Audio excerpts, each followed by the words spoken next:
Buenas tardes, mi nombre es Valerio Castillo y el día de hoy yo expondré mi artículo cuyo tema principal es ¿por qué la manipulación de datos en experimentos y publicaciones científicas es una práctica no ética que podría afectar directamente la vida diaria de las personas? Yo considero principalmente que la manipulación de datos es un tema muy importante, casi tan viejo como la ciencia en sí, el cual debería ser abordado más a menudo, ya que es una práctica que ocurre un poco más seguido de lo que podríamos llegar a pensar.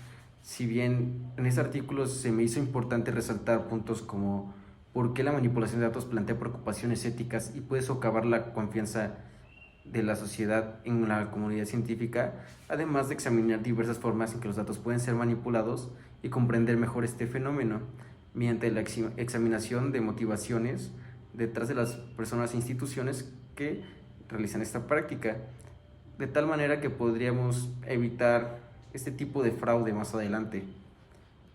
Bien. Según la Oficina de Integridad en la Investigación de Estados Unidos, cuyas siglas son ORI, citada en LAM Díaz 2018, se define a la mala conducta en la investigación científica como un comportamiento que involucra la falsificación, fabricación y plagio en relación con la propuesta, realización o revisión de investigaciones, así como en la presentación de los resultados de los estudios.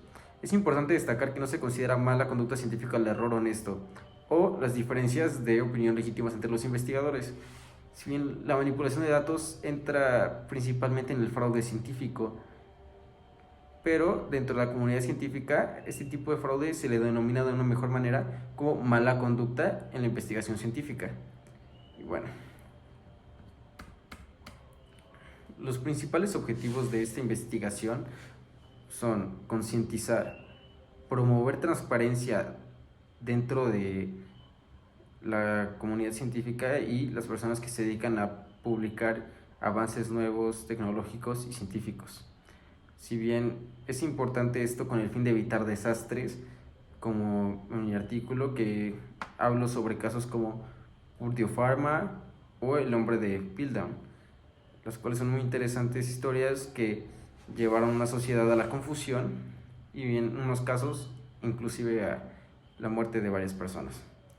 Y bueno, también es importante promover una mejor manera un mejor sistema para evitar que las personas que cometan esta práctica ilícita queden impunes.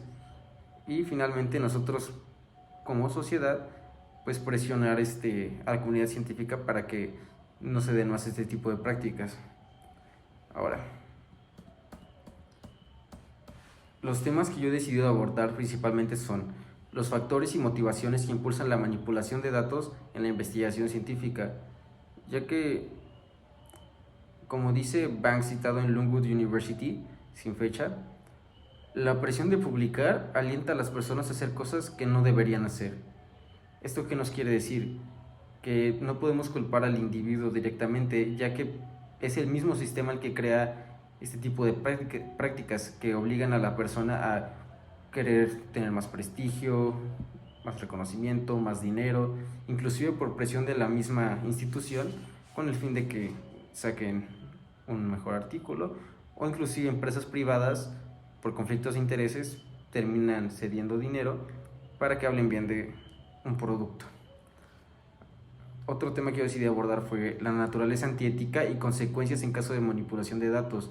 Y es que Miranda Montesinos, en 2013, declara que abordar la ética de la investigación científica no es una tarea fácil.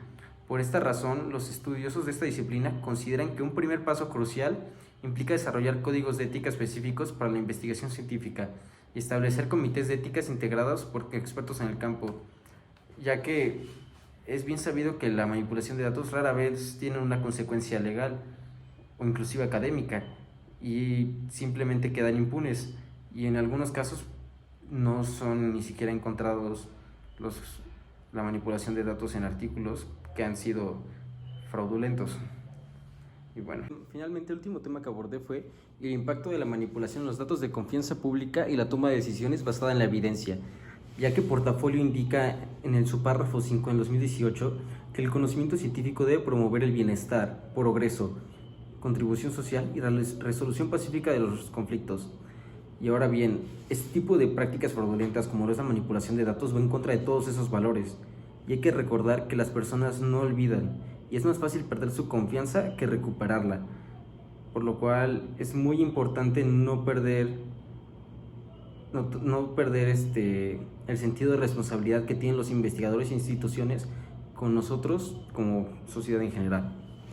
Finalmente, en conclusión, determiné que es una práctica muy común, la cual es difícil de detectar a tiempo y principalmente es muy fácil que sea impune. Es importante fortalecer sistemas como la revisión de pares, como la publicación en sí, además de los conflictos de intereses. Y también es importante que no haya un interés conflictivo de por medio, ya sea con otros investigadores o por temas económicos.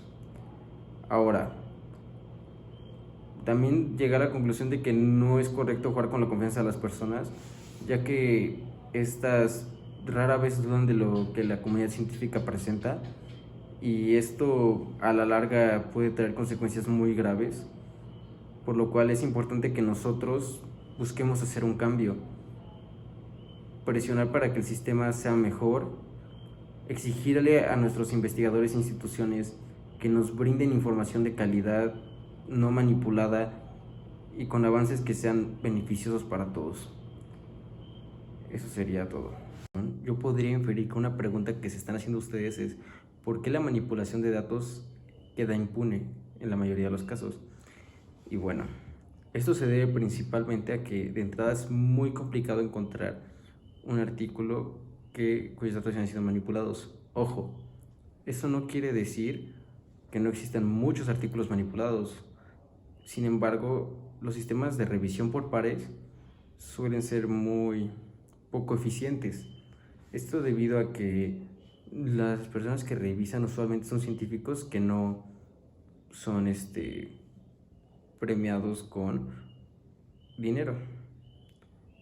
Es decir, hacen esta revisión por puro deber a la ciencia. Y bueno, siendo sinceros, el incentivo monetario pues es muy importante. Además de que en estos casos no se suele, a pesar de que exista mucha evidencia, no se suele dictaminar que fue un fraude científico hasta que el autor del artículo confiesa que en efecto cometió fraude. Y bueno, finalmente la ley considera que no es, al ser, o sea, si bien es una práctica no moral e ilícita, no considera que debería tener represalias legales. Es por eso que usualmente no existe ni una multa ni consecuencias más graves. Además de que académicamente hablando tampoco existen muchas consecuencias, ya que inclusive se puede detectar manipulación de datos 10 años después de la publicación de un mismo artículo. E inclusive en muchos casos hay personas que mueren antes de ser descubiertos, por lo cual es sumamente complicado que en un futuro exista una manera de poder reprender a estos actos tan poco éticos.